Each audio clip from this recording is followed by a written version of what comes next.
Hello, welcome to Dementia Masters. I'm Rebecca, occupational therapist, and today I am going to talk about the three stages that caregivers go through when caring for someone with dementia.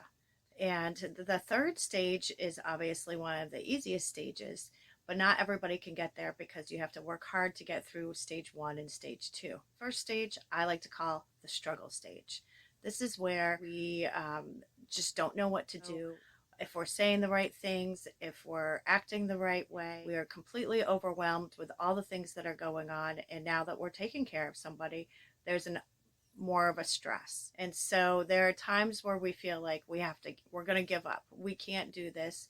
I don't know what's going on. In this stage, we have to remember that we were never taught what to do with someone with dementia. We were never taught about what goes on in the brain with someone with dementia. So it's important for us to remember that if we are not taught something, if something is new, then it's going to be hard. It's going to be a struggle. If anybody went to school, we were afraid to go to first grade because we didn't want to, but we had to. And think of an infant. They are trying to learn how to stand and walk and make it up the slide. How many times do they fall down and stand back up and try again? And they try something new. Maybe they have to grab onto something. Maybe they have to stay steady, but they keep on trying. Same with our children. We have to go out and try a new sport or to go out and try a new thing. And we don't tell them that they can't do it. We tell them that it might be hard at the beginning, but the more that they try, the better off they'll be and the easier it will get. So same thing with being a caregiver for someone with dementia. We have to learn about dementia in order to provide the best care and to make it easier on ourselves and for our loved one. If we keep thinking that things are going to be hard and we can't do it, and that little person in the back of our head says that we're doing everything wrong and that we're not good enough, then we're going to stay in that struggle stage. We have to get out of that stage to progress into the advancement, which is the second stage. We want to make sure that we understand and learn about dementia. I have to say, a lot of caregivers give up in this stage one because they feel like they can't do it and they are just overwhelmed. And for a lot of people, it is overwhelming. But giving it a try and seeing if you can progress and learn, then this will bring you on to stage two, which will help reduce your stress and your anxiety.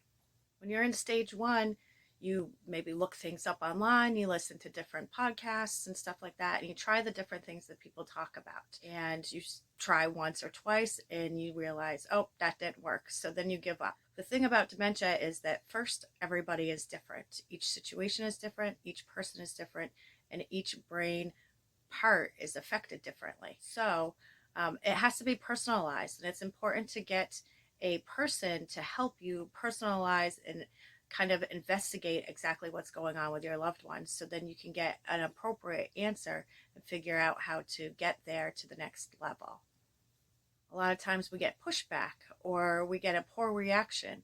Say, oh, this doesn't work, or I can't do it, or this, my loved one is different than everybody else's, and my loved one must be just having a harder time than everybody else is. And that's not true, because everybody has a different loved one. So you can make it through. And we have to learn to stop being so hard on ourselves. This disease is a difficult disease because it has changed the personality of our loved ones. And what we thought was one thing one day, it can change the next day. So there is no clear answer every single day, and it's going to be easy breezy. But to figure out techniques on how to distract or to redirect, or figuring out what their sensory issues are, figuring out what's going on and learning about dementia and learning about your loved one is the way to get forward and move forward with caring. And a great quote is, the more failures you have, you are closer to success. So the more you try, the easier it gets.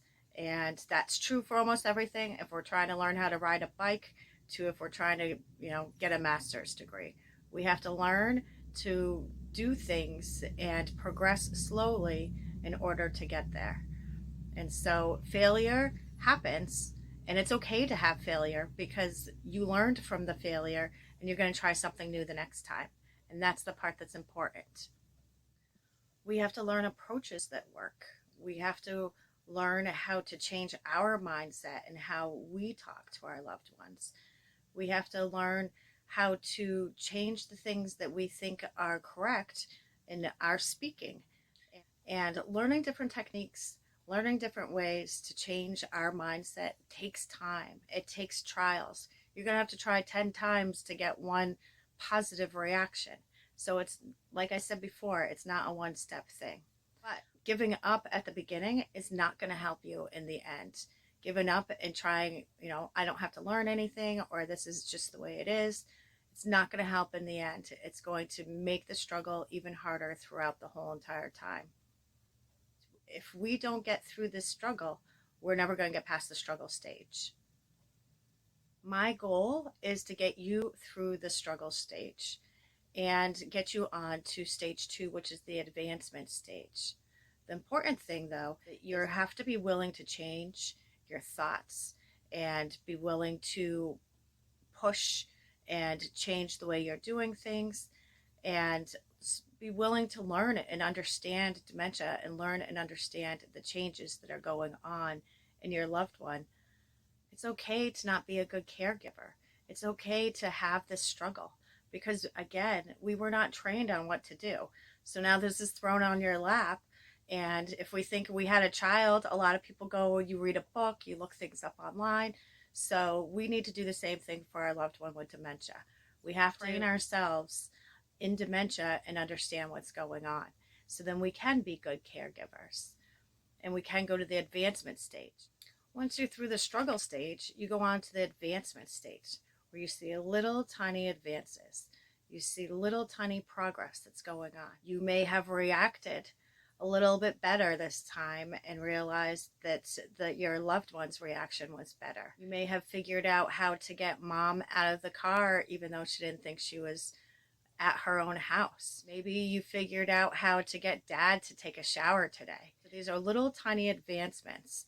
Maybe you figured out you were able to ask and have the confidence to ask for help from people that are in the community, and now they've come forward and been able to help.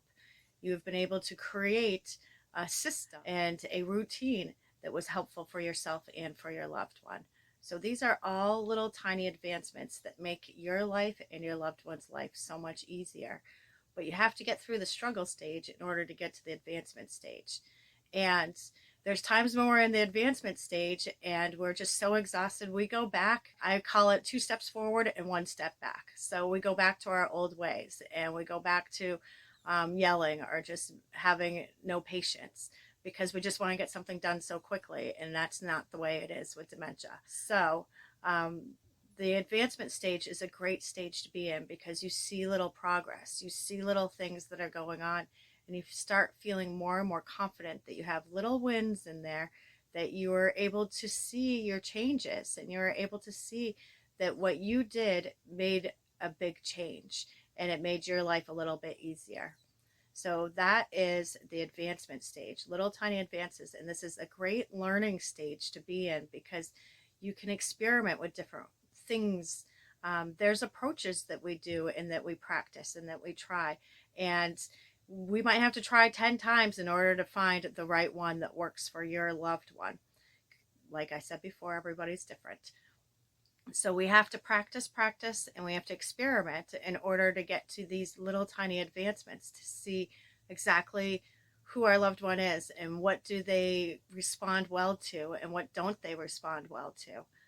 And then we go on to the confidence stage, the best stage to be in, and this is the hardest stage to get to, which you feel confident in caring.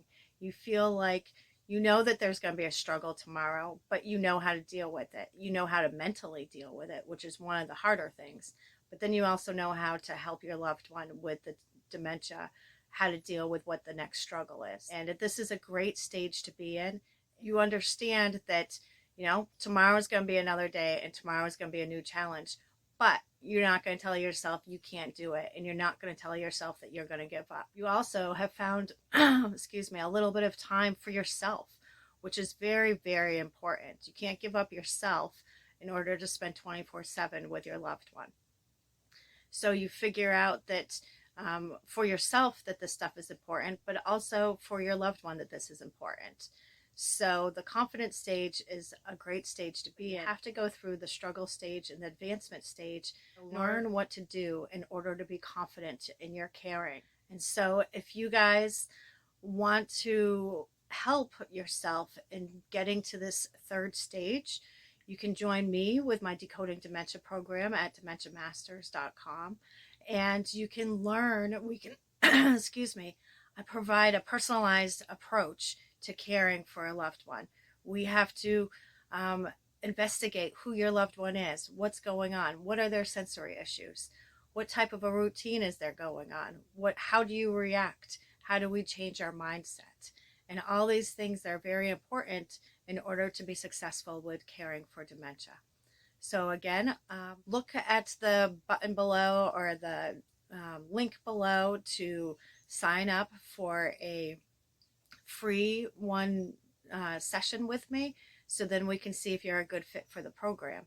And then I can help you understand and learn about dementia, and you can be in the confidence with caring area, and which is where we all want to be. And believe me, I definitely know that there's a difference between being a paid caregiver that gets to go home at 8 o'clock at night, or when I was doing overtime, or get to go home at 5 o'clock. For me as a therapist, I see one person for an hour and then I see the next person for an hour. So I get to work with that person, and I do get the poor remarks and the attitude at times, but I can blow that off, wipe it off my back, and go on to the next person, and something else has changed my brain for that moment. When I'm home taking care of my father, it's a much different thing. I was a 24-hour caregiver for him, and that is completely different. But they're both very important because some of our loved ones are in an institution or a care facility, and some of us are taking care of our loved ones at home. So even if you are a paid caregiver, it's very important to learn all these things. Or if you're just a caregiver of someone of your loved one at home, it's important to learn these things so we can get to the success path and feel confident with our caring. So again, check out at dementiamasters.com. Join me for my Decoding Dementia program, and I hope I can help you master dementia and feel more confident with your caring. I'll talk to you guys later, and have a good day, and love yourself and love your others.